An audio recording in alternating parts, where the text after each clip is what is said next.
faftai malo lava. O le peso le aso so ai, fe mai le fa upuine le ngana fa Piritania. Tell me the old story. Old story. O la le pingo na le fa mtalanga.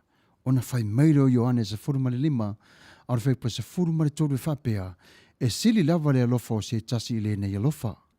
Ia tu ina atu, e se tasi lona ola mo ana wo. O la le pingo o le tala, o le tala ua leva, o le tala mua lea, i le alofa ma le anga le lei o le tua, ai le i foa ina, le langi ma le laro langi. E whaatino ina mai e le tua lo nā alofa e awala mai, i a Yesu ke risi lo nā alo pele to tasi.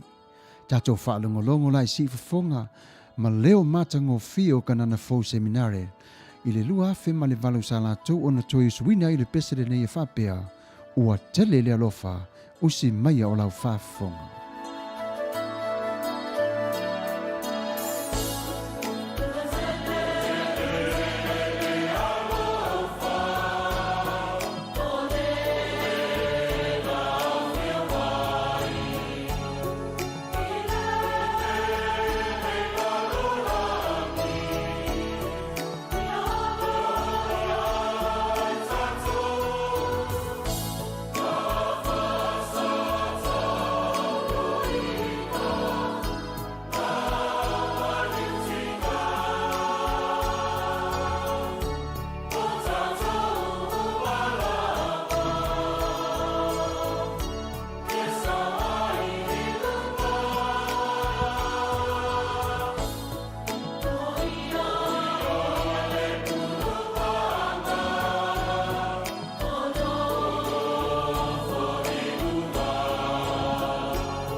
Ia whawhatai wa tō lima nei minute ia na whamutai nero tatou pespesenga ma Vivi'inga ia ore neitu la tatou whaalongolongo i le pese ua whaingoina e alofa mai pēr le atua.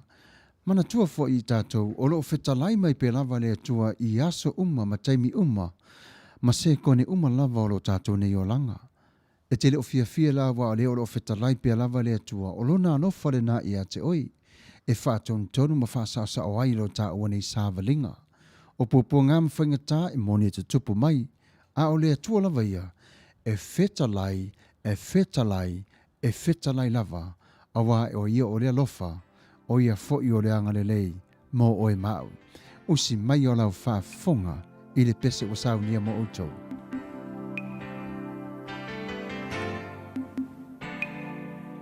Po ana fea e ana le oso ai le la, o ana fea na le ao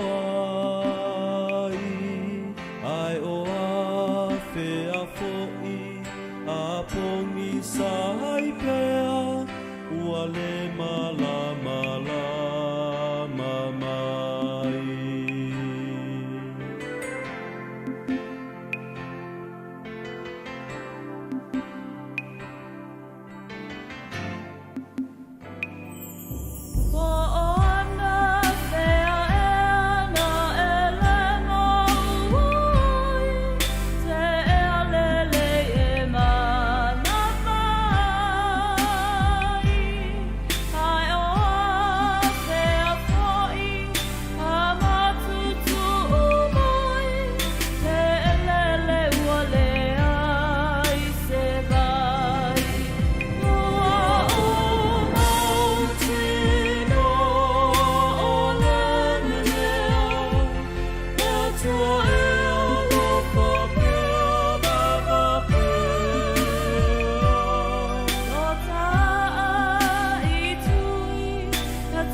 Ia o le taimene ne wata leo mai o tatou whasara longa o watau no o mai fo ilo tatou waa i le wafo le a tongi fo i o le taula awa wa Manuia o le folaunga.